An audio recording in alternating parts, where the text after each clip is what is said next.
Hello. In today's class, we'll be looking at some basic definitions of stress and strain and having a look at a few examples using some of the definitions that we're going to go through. Okay, so let's look at some basic definitions. We've got a piece of material.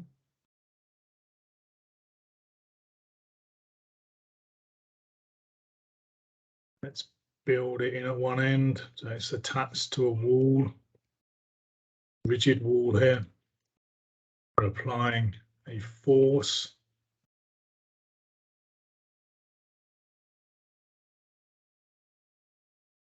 This has a length L.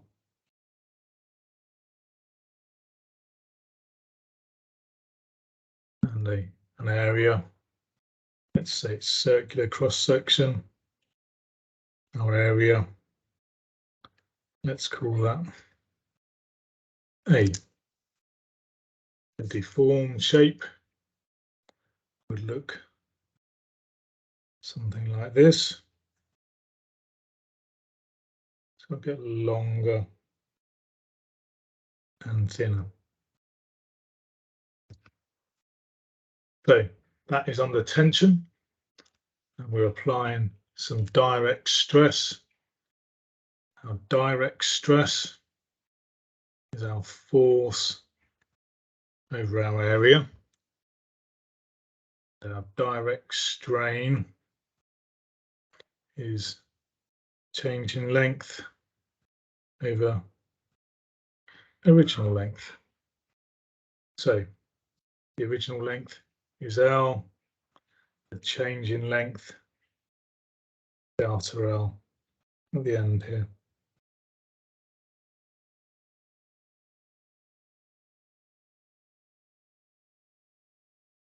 We know Young's modulus. Young's modulus equals stress over strain. That's the stiffness of the material. So we're applying a force over an area to give us a stress, a direct stress, and our material is stretching, so we can work out the strain, change in length over original length. That gives us the Young's modulus, stress over strain. If we were to do a simple tensile test, we'll do a video on tensile testing, and if we were to plot stress against strain for a simple piece of steel, we'd see something like this. And the Young's modulus, stress over strain is essentially the gradient of this curve here. Okay, so stress dy divided by strain dx. Okay, so the Young's modulus is the gradient of this curve here. So if we've got a stiff material, we'd have a steep gradient. If we've got a material which is not very stiff, we would have a gradient which is not very steep. So this is direct loading. Now, we can also have shear loading. So if we consider a piece of material, which looks something like this. Now this time, instead of direct loading, we've got shearing loading. So we're trying to lozenge this material. So we're loading it perpendicular, we're loading it parallel to the surfaces here. So my deformed shape would look something like this.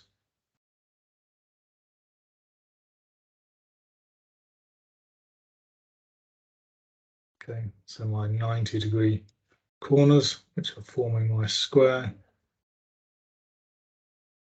being deformed, got like a parallelogram there. Okay, so direct stress is force over area.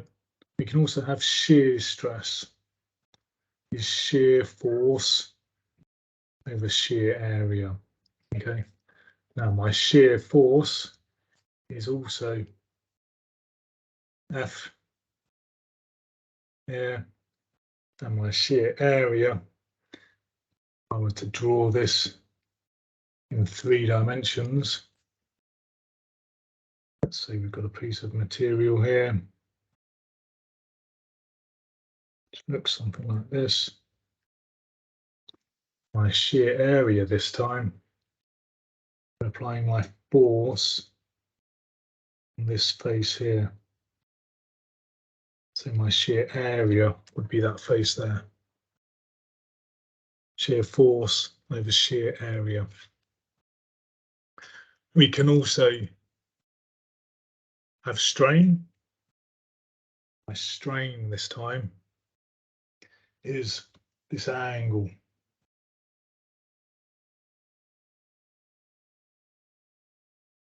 Strain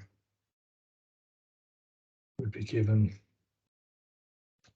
a symbol there. So we've got shear stress, got shear strain, which tells me how much this material is lozenging. Okay, and in the same way we have Young's modulus, stress over strain. We can also have shear modulus. Shear modulus. You can think of that as equivalent to our Young's modulus. So our shear modulus, shear stress over shear strain.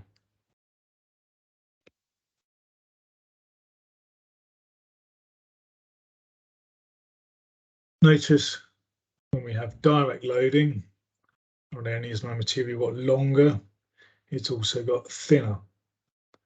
And that gives us the definition of Poisson's ratio. Okay, so we have a direct strain, longitudinal strain going in this direction. We also have a lateral strain. Okay, so my lateral strain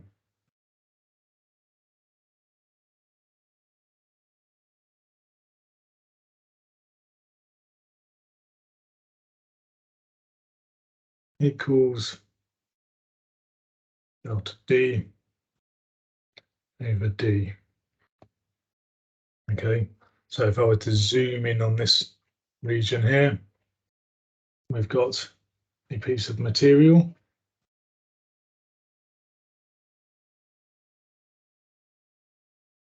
And it's getting longer and thinner. Now, most materials, that is the case, they get longer and thinner, hence this minus sign here. Okay, it's telling me that my material is getting thinner. So my original diameter will be this.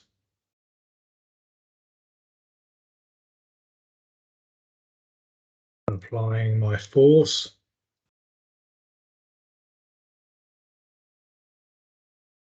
My change in diameter. Obviously that would be this part here. This part here. Okay, so if we add those two together, that's going to give me delta D. Okay, so my lateral strain is negative delta D, this part and this part, over the original diameter. Like I say, there's a negative sign there because for most materials, when they get longer, they get thinner. So you have this negative sign here. You can get some materials when they get longer, they get fatter. They have a negative Poisson's ratio. But for most materials, they have a positive Poisson's ratio. So Poisson's ratio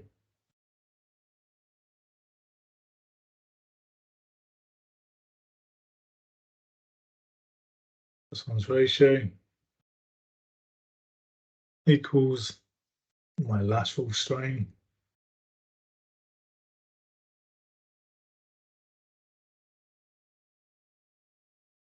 over the longitudinal strain.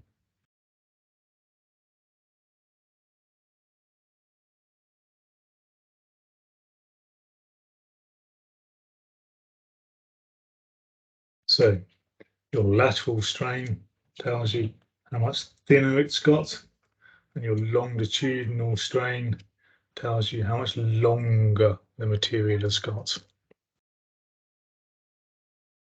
Okay, so let's have a look at some examples using some of those definitions. Stress, strain, Young's modulus, shear stress, shear strain, bulk modulus, lateral strain, and Poisson's ratio. Question 1. The component below is subjected to a compressive force of 30 kilonewtons. Determine the stress in each section. So, question 1. We have a component. We have a circular section that's connected to a square section. So our square section looks something like this.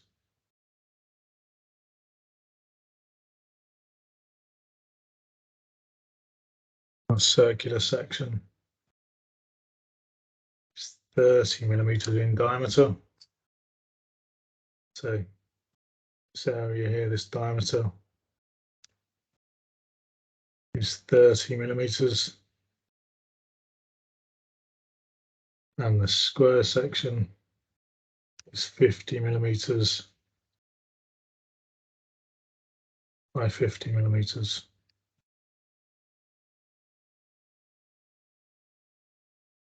Now, what does the question ask us? The question asks us to calculate the stress in each section. So in this case, this would be direct stress. Okay. Now, let's call this section 1. Let's call this section 2. So the direct stress equals force over area. We've got a force of, what's my force? Compressive force of 30 kilonewtons. So got a compressive force of 30 kilonewtons. The equal and opposite is set in static equilibrium. 30 kilonewtons. And my stress is my force over area. So in section number 1, my direct stress, which would be compressive, so therefore it would be negative. If it's tensile, it's positive stress. If it's negative, it's a compressive stress. My force is 30 times 10 to the 3, 30 kilonewtons, and my area in section number 1, the area of a circle. So pi times by the radius of that circle, 15 times 10 to the minus 3 pi r squared. It's going to give me 42.4 megapascals. Okay, and that is a direct stress, and it's compressive. In section number 2, stress is force over area. Same force, 30 times 10 to the 3 divided by my area. This time is going to be 50 times 10 to the minus 3 times by 50 times 10 to the minus 3, which gives me a stress of 12.0 megapascals. Question 2. In a blanking operation on material 2 millimeters thick, it is found that a force of 15 kilonewtons was required for a blanking punch 15 millimeters in diameter. Calculate the shear stress in the material. Question 2. So this question, this time we're looking at shearing stress. Okay, so we've got a blanking operation on a material, piece of material, which is 2 millimeters thick. So there's my material.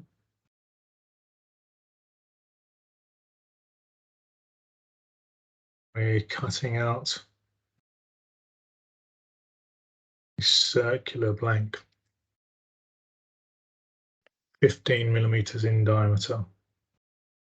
So we would be chopping out this piece of material here.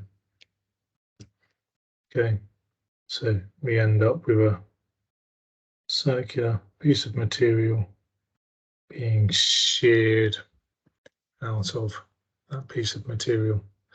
It's 2 millimeters thick.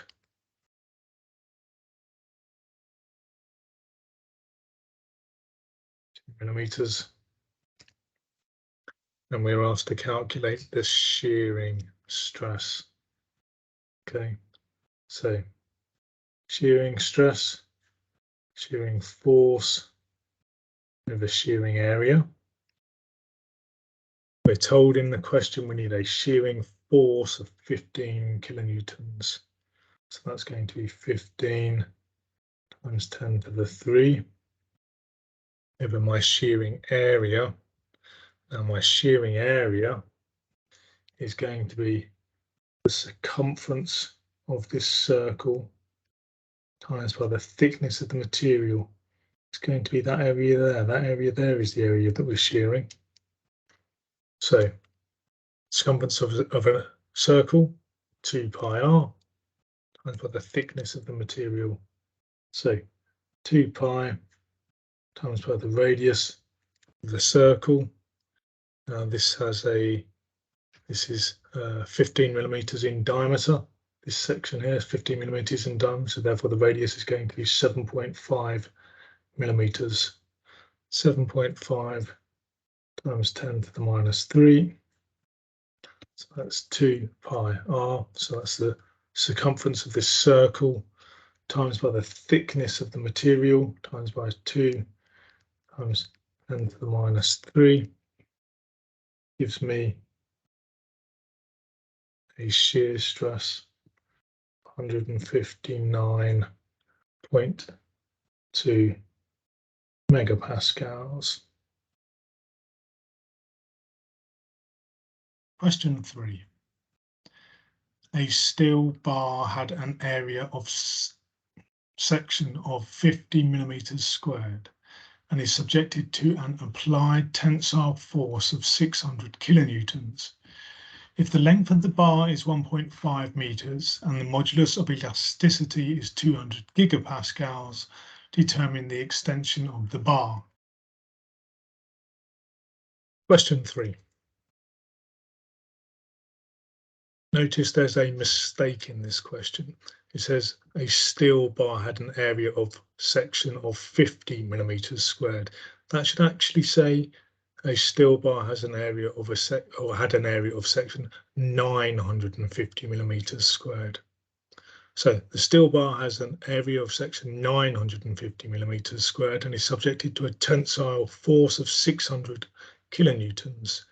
If the length of the bar is 1.5 meters and the modulus of elasticity is 200 gigapascals, determine the extension of the bar. Okay, so this is all about Young's modulus, stress and strain. Okay, so what definitions do we know? We know Young's modulus is stress over strain. Okay, we know stress, therefore multiplied by the inverse of strain, which is equal to stress times by length over change in length.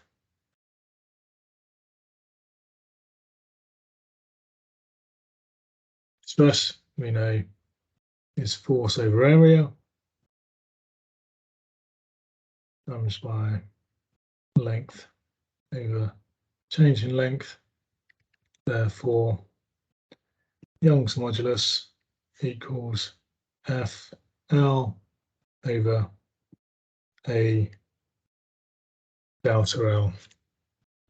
Now, in this question, we're asked to calculate delta L. We're told everything else. So let's just rearrange this formula. So we end up with delta L equals F L over E A. F is my force, 600 kilonewtons. So 600 times 10 to the 3 times by the original length, 1.5 meters, divided by Young's modulus of the material, 200 times 10 to the 9, 200 gigapascals, times by the area. And like I say, that should be 950 millimeters squared. So 950 times 10 to the minus 6. To get from millimeters to meters, you would do times 10 to the minus 3. To get from millimeters squared to meters squared, you would therefore do times 10 to the minus 6. Time equals 4.7 times 10 to the minus 3 meters. We're working in SI units, so that's 4.7 millimeters. Question 4.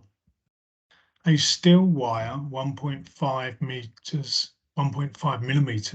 in diameter and 2 millimeters long was found to extend 2.2 millimeters when subjected to a tensile force of 400 newtons. Calculate the modulus of elasticity for the wire material. Question 4. So again, we're looking at this relationship between Young's modulus, stress and strain. Okay, so we've got a steel wire 1.5 millimeters in diameter and 2 meters long. It's found to extend by 2.2 millimeters when subjected to a tensile force of 400 newtons. So therefore we can work out the stress in the wire. We're told the strain, so therefore we can work out the modulus of elasticity, or the Young's modulus. Okay, now we know Young's modulus is stress over strain, which is equal to force over area times by change in length, original length. That's equal to my force is 400 newtons. My length is originally 2 meters.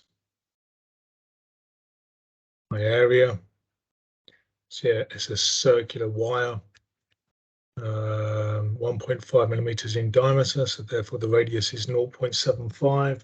So pi times by 0.75 times 10 to the minus 3 squared, pi r squared, times by the change in length, 2.2 times 10 to the minus 3. We told that in the question.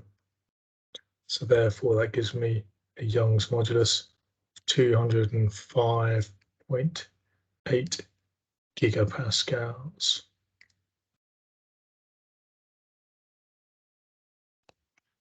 Question 5. A 25 millimeter diameter bar is subjected to an axial tensile load of 100 kilonewtons. Under the action of this load, a 200 millimeter gauge length is found to extend 0.19 times 10 to the minus 3 millimeters. Determine the modulus of elasticity for the bar material. Part B.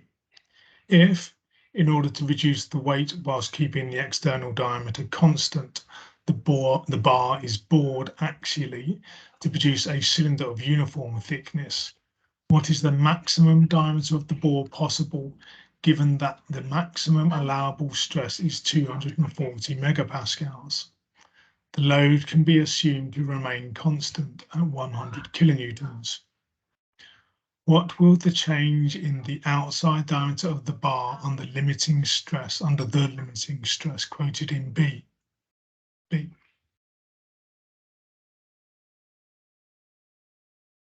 Question 5.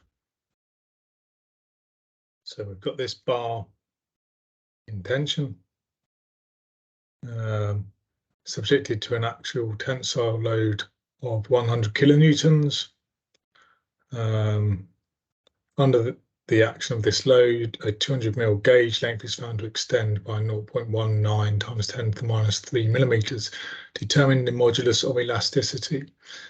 So part A is just looking at this relationship of Young's modulus equals stress over strain. Stress is force over area. Strain, change in length, and original length.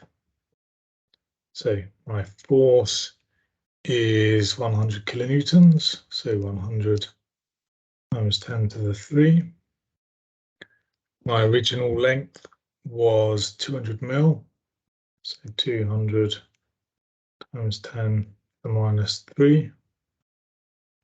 My area, this is a 25 mil diameter bar, so therefore it's 12.5 times 10 to the minus 3. That's the radius, so pi r squared, and then multiplied by the length, 0.19 times 10 to the minus 3, the change in length.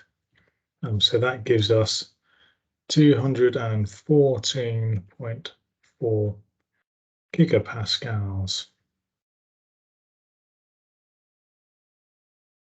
We're then told we can bore this bar out to save some weight.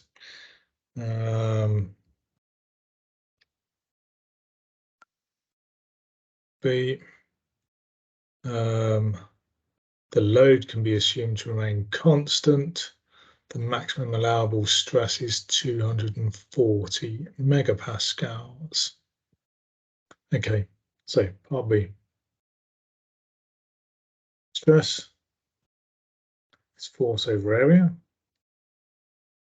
We're told stress is 240 megapascals. We know the force. What we want to work out is what area we can get away with. So our area, if we think of our tube, something like this. We use the principle of superposition. Let's call the outside radius capital R, the inside radius small r. So in order to work out the area, we're going to simply subtract the inner circle from the outer circle. So we end up with that red hatched region there. So stress is force over area. So that is force divided by pi r squared minus pi r small r squared. That's our stress. So our stress equals F divided by pi r squared minus r squared. Let's rearrange that. So we're going to end up with F over sigma is equal to pi r squared minus r squared divided through by pi, so we get F over sigma pi equals r squared minus r squared. We want to get our bore diameter, so our internal radius will tell us that. So let's say r squared equals r squared minus f over sigma pi. So small r is going to be the square root of that lot. So r squared minus f over sigma pi.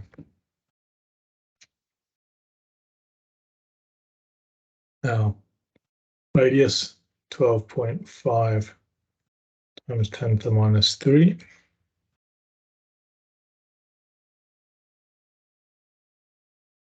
squared minus 100 times 10 to the 3, our force, divided by our stress, which is, we're told, is limited to 240 megapascals. So 240 times 10 to the 6 times by pi. And we're going to square root that lot. And if we do all of that, we get 4.86 times 10 to the minus 3 meters. So that's 4.86 millimeters. That's our radius. So therefore, our internal diameter is going to be 9.72 millimeters.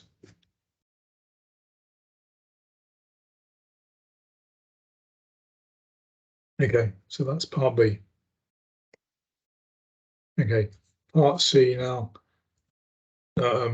We are told, actually told the Young's modulus, 210 gigapascals. We're told Poisson's ratio, 0.3. We need to calculate how much thinner the bar gets due to this axial load. So we need the change in diameter. So we're going to have to work out the lateral strain. We can get the longitudinal strain from the information in the question, and therefore we can work out the lateral strain using Poisson's ratio, and then the definition of lateral strain will give us the change in diameter. So let's do that. Okay, so part C.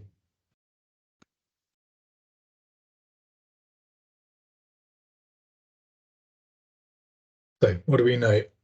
We know lateral strain, definition of lateral strain.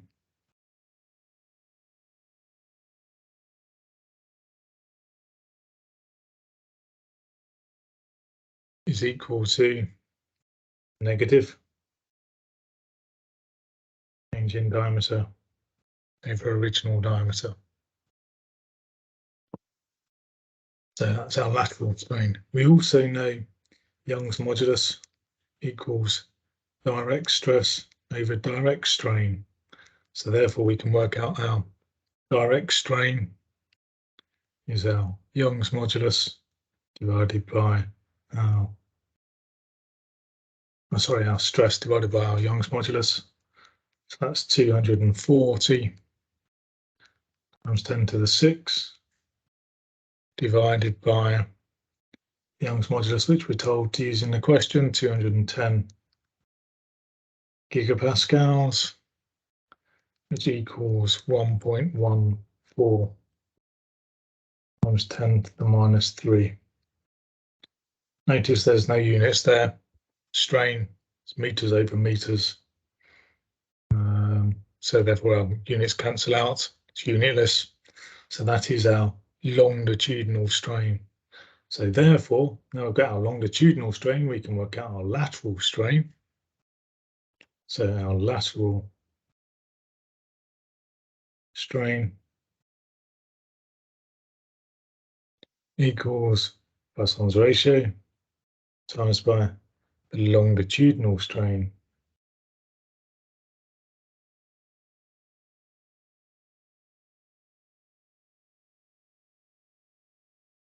So Poisson's ratio, we're told in the question, 0.3. Longitudinal strain we've just calculated, 1.14. 4 times 10 to the 3. So therefore our lateral strain is 3.429 times 10 to the minus 4. Now that we've got lateral strain, we can go back to this equation here and we can work out our change in diameter. So our change in diameter equals negative, because it's going to get smaller, our original diameter times by the lateral strain.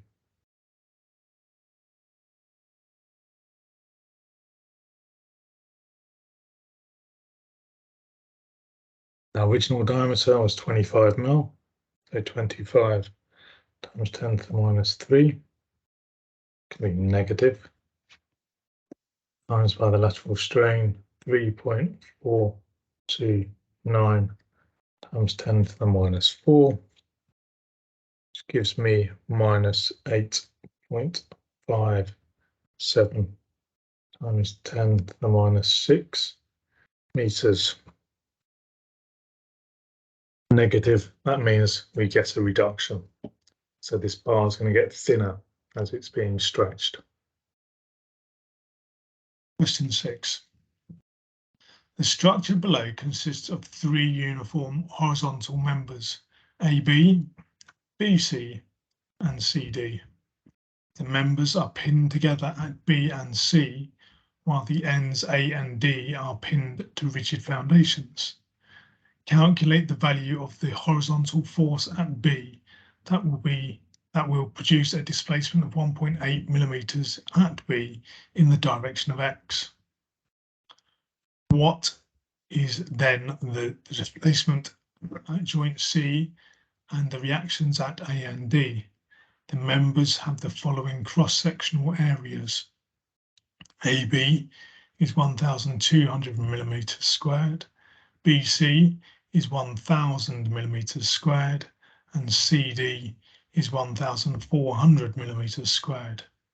Assume E is 200 gigapascals.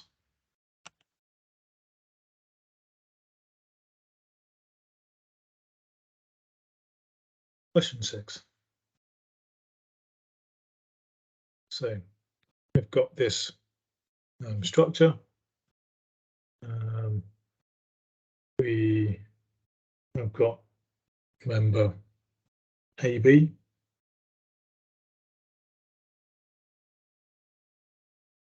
Built in at the wall here. So this is position A. This is position B. Then got another link which joins position B to position C. So that is position C.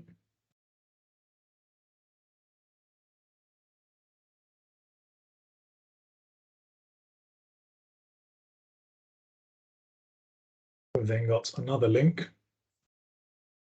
which joins position C to position D, which is also connected to the wall here. So here's position D, and we're assuming X is in that direction, and we'll put some dimensions on there.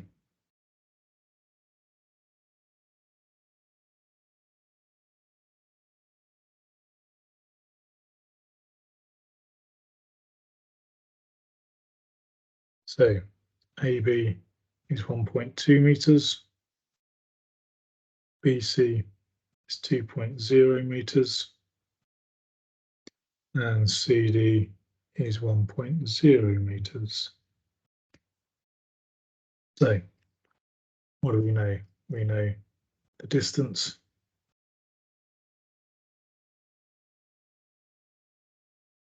A to C, sorry, A to D, sum of all of those, 4.2 meters.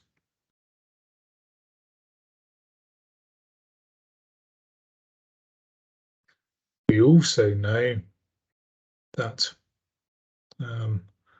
the extension of AB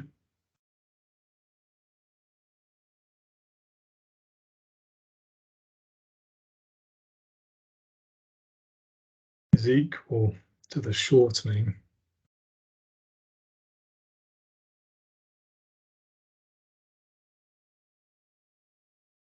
of BD.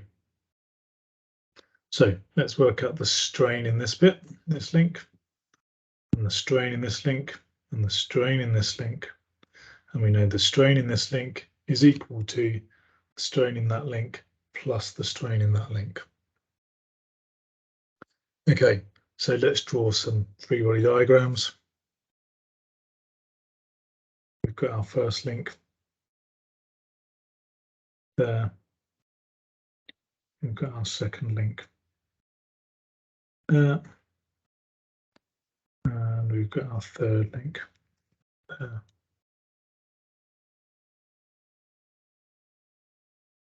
So let's draw some arbitrary force there. Let's call that P1, force in link number 1. We've then got link number 2, P2,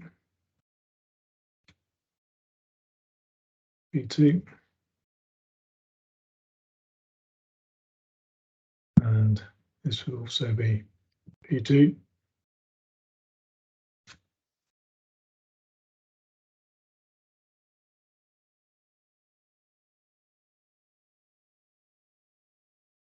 And this would be our reaction at D, and this would be our reaction at A. So what have we got? P is our total force at B.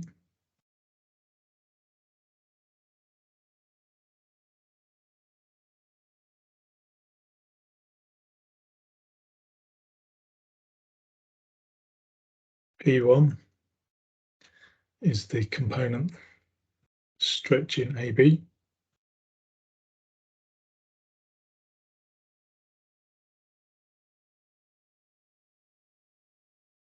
So our component of P stretching AB.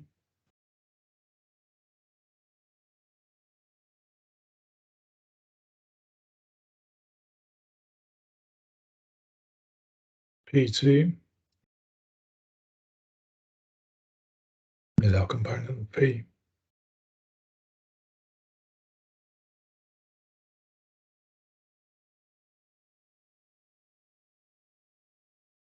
Component of P pressing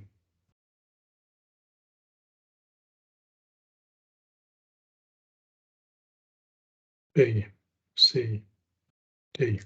So P is our total force stretching this link, and that's made up of 2 components. We've got P1, which is stretching AB, and we've got P2, which is compressing links B, C, D. So let's now consider each of those links in turn. So first of all, AB. So let's consider link AB. Our stress in link AB is equal to our force divided by our area. Our force we've called P1, and our area we're told in the question 1,200 times 10 to the minus 6.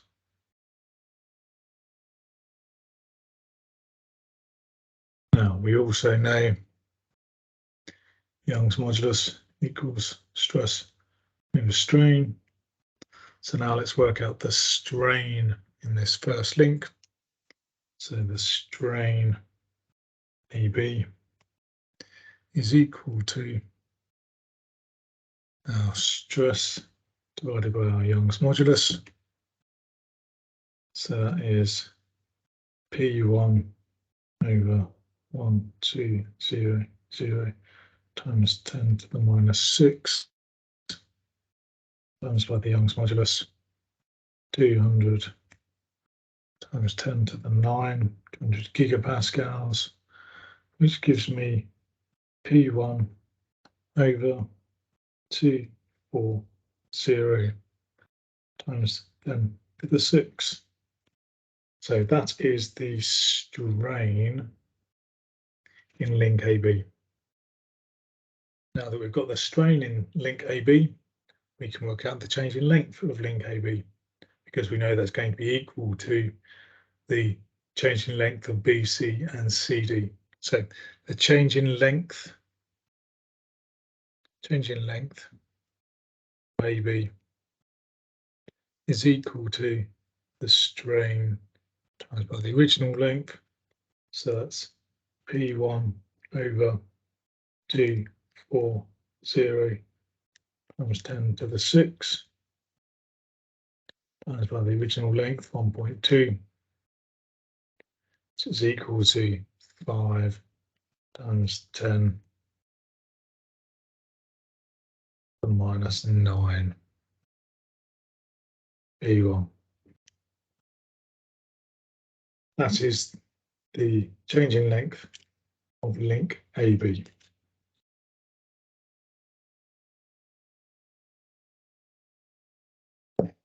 Now that we've got the change in length of link AB, let's work out the change in length of link BC and link CD. So let's now consider BC. So the stress in link BC is equal to force over the area. Force, we've said, is P2. The area, 1000 times 10 to the minus 6.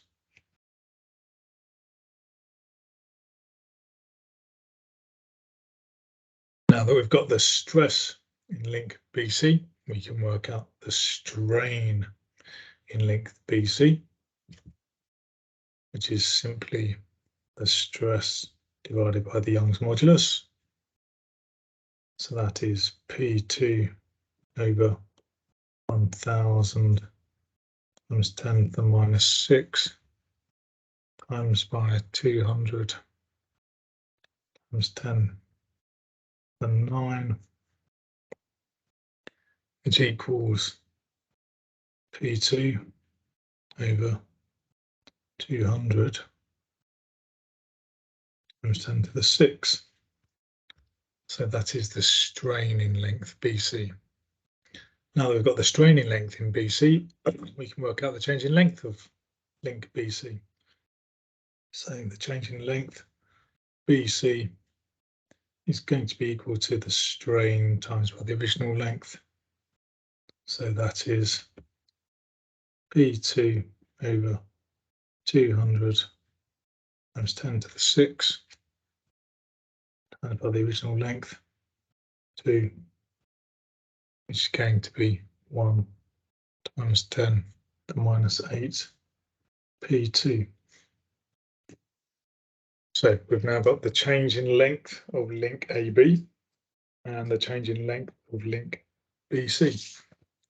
So let's now work out the change in length of CD, and then we can equate the two. We can say the change in length of the first link is equal to the change in length of the second and the third link. So let's now consider link CD, this third link.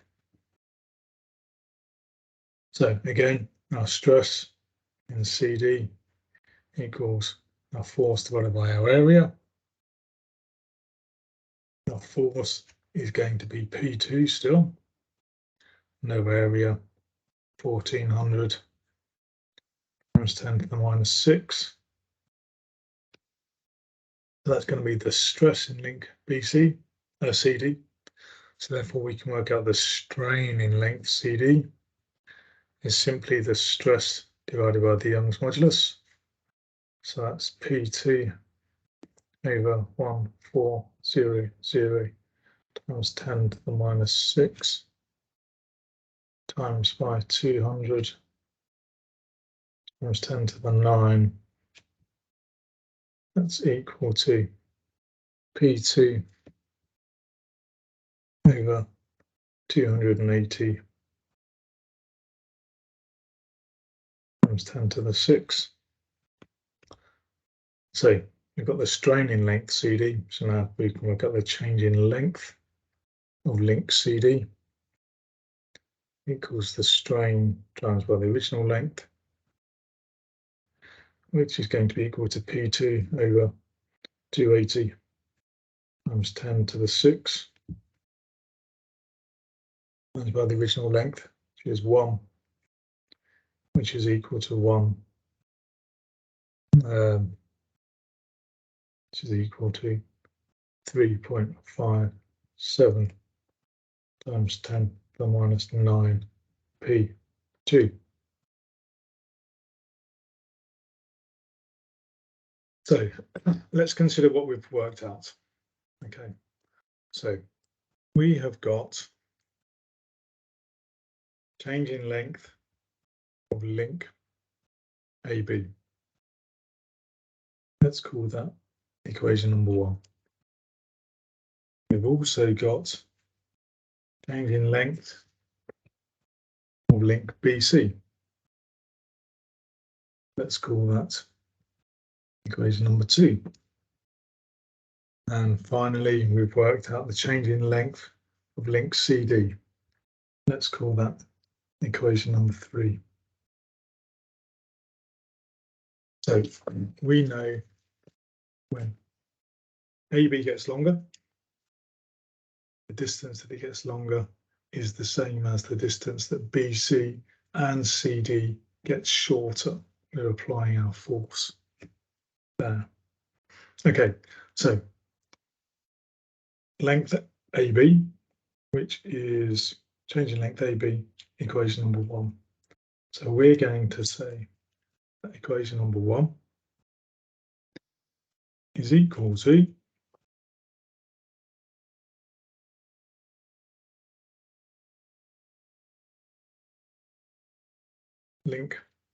change in length of BC, that's equation number 2.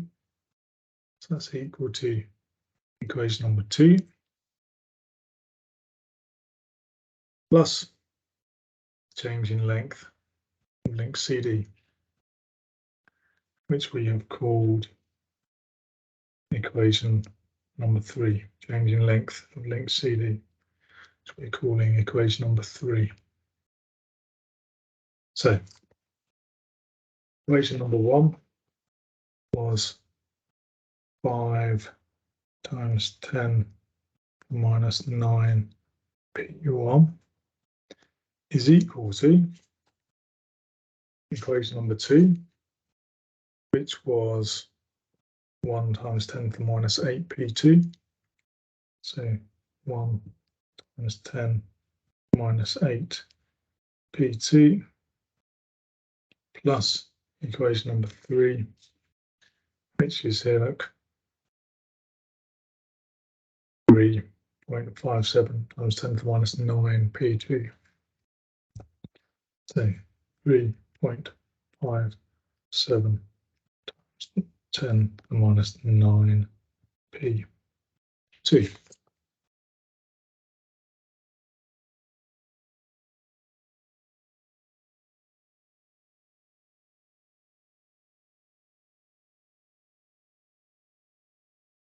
So we're going to end up with 1.357 times 10 minus 8 P2 being equal to 5 times 10 to the minus 9 P1. So therefore, P2 equals 0.368 P1. So we've got P2 in terms of P1. And let's call that equation number 4.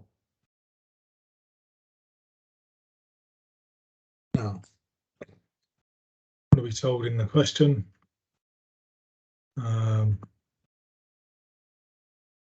Members are pinned together. Calculate the values of the horizontal force at B that will produce a displacement of 1.8 millimeters. So at B, the displacement is 1.8 millimeters. So change in length, AB equal to 1.8 millimeters. So if we look back to equation number 1, from equation 1, what do we have? 1.8 times 10 to the minus 3 equals 5 times 10 to the minus 9 P1. So therefore we can calculate what P1 is. P1 equals 360 kilonewtons.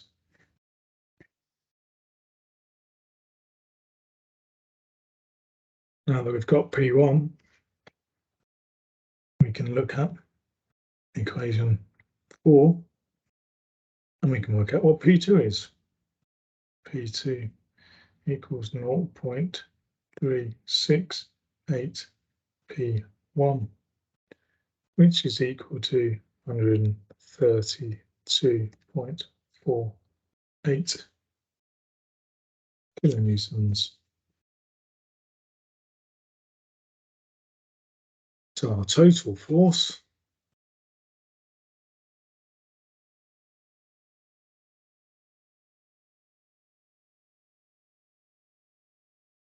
P equals P1 plus P2 equals 360 plus 132.48 equals 492.48 newtons.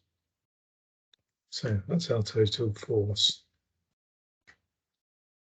Now, our displacements. So let's now think about our displacement at point C.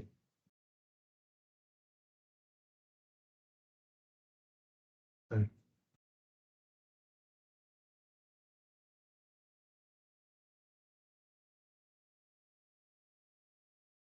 displacement at C equals a change in length of CD. So the displacement at C is clearly going to be the change in length of that last link, change in length of CD. And we know from equation 3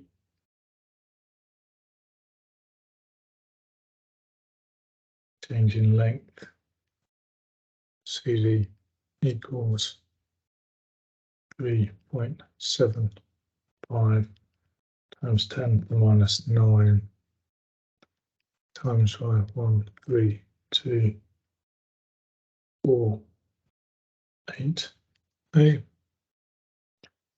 which is equal to 4.97 times 10 to the minus 4 meters, which is equal to 0.497 millimeters.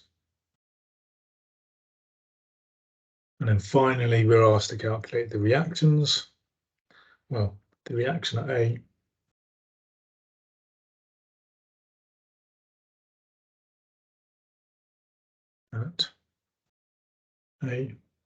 is going to be equal to the force in AB, which is equal to P1, which was 360 kilonewtons, and the reaction at B